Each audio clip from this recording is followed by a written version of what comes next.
2017년부터 책을 쓰고 싶은 사람들과 함께 했으니까 횟수로 5년 차가 되는데요. 함께 쓰는 사람들이 어느덧 250명에 이릅니다. 이렇게 많은 사람들과 글로 소통을 하지만 정작 저는 과거에 글쓰기에 관한 수업도 쓰기라는 행위에 걸맞은 어떠한 연필을 잡아본 적도 거의 없습니다. 그럼에도 불구하고 이만큼 저를 성장하게 해준 것은 결국 딱 하나, 시간의 축적이었습니다. 재능은 지속하는 사람을 이길 수 없다라는 말, 저는 이 말을 믿는데요. 많은 분들이 어떻게 하면 글을 잘 쓰나요? 라고 물어오시지만 그때마다 딱히 해결책이 없습니다. 그저 지속적으로 꾸준히 앉아서 글을 쓰는 것 이외에는 말입니다. 그런데 약간의 결심을 통해 충분히 좋은 글을 쓸 수 있습니다. 그래서 오늘 이 시간에는 글쓰기에 대한 저의 생각 몇 가지를 이야기해 보고자 합니다. 첫 번째, 글쓰기는 지속적으로 해야 합니다. 지금까지 115명에 이르는 예비 저자의 원고를 출간 계약을 성공시켰습니다. 계산해 보니까 계약까지 걸리는 시간은 평균 6개월 정도였는데요. 여기서 중요한 것은 출간 가능한 수준까지 가능하다라는 이야기입니다. 어느 누구든지 6개월 정도 꾸준히 글을 쓰면 출간 가능한 수준까지 소위 필력이라는 것이 상승하는 것을 저는 지금까지 목격해 왔습니다. 하지만 안타깝게도 딱 거기까지입니다. 출간 이후에 들뜬 마음이 많은 이들이 쓰기를 멈추곤 합니다. 실제로 첫 책을 출간하고 상당 기간이 지나서 다시 차기작을 준비하시는 사람들이 많은데 이 중 대부분의 사람들이 첫 책을 집필한 그 시작 그 지점으로 돌아가 있는 사람들을 많이 보곤 합니다. 오늘 썼다면 내일도 쓰는 것, 그것만이 글쓰기 실력을 높일 수 있습니다. 글을 잘 쓰기 위해서는 하루에 단 한 줄이라도 써야 합니다. 한 줄을 쓰더라도 주제를 정하고 쓰고 난 뒤에는 여러 번 반복해서 읽으면서 어색하거나 문법적 오류를 범하고 있는 것을 고쳐 나가야 합니다. 이렇게 습관처럼 규칙적인 글쓰기 습관을 들일 필요가 있습니다. 두 번째입니다. 글쓰기 비법서만 읽으면 된다. 서점에 나가보면 책 쓰기 책을 쉽게 접할 수 있습니다.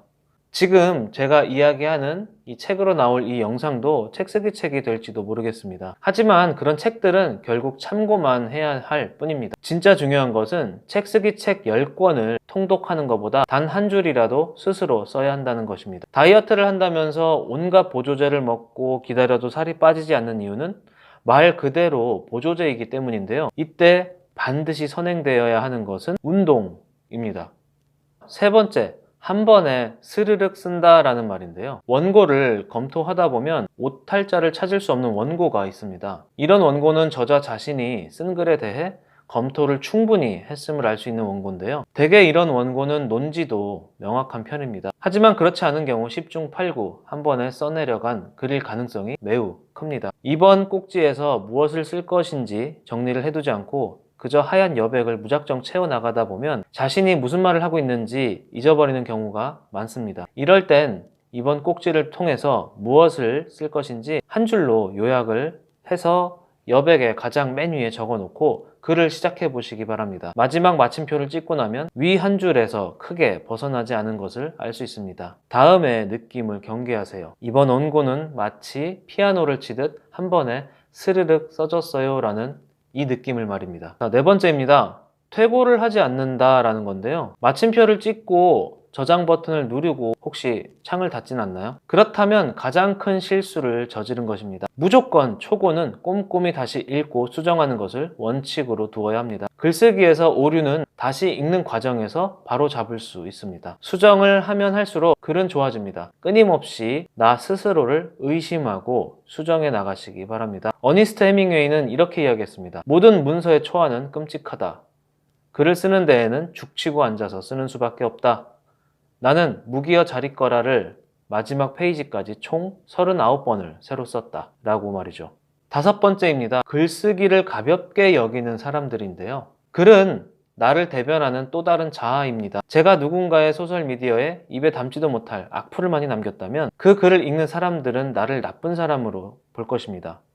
내가 사랑하는 연인과 달달한 메시지를 주고받는데 그가 문법적으로 틀린 문자를 보냈다고 하면 이만큼 깨는 행동은 없을 것인데요. 올바른 문자가 주는 힘은 생각보다 매우 강합니다.